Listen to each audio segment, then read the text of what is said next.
Hello everyone, I'm Hassan Khan, and today we are discussing an exciting new opportunity for your professional growth, the co-op.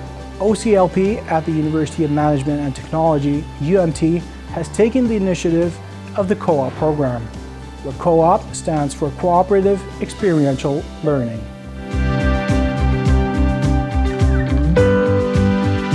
A model with a blend of theory and practice, where periods of academic learning are replaced with periods of practical exposure.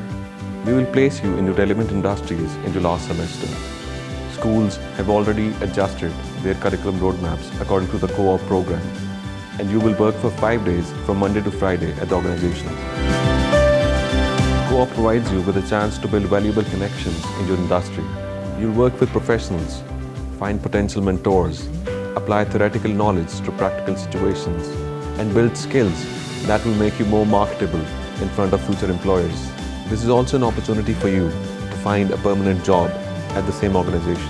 We wish them the very best as they embark on their professional journeys to make meaningful contributions to their fields.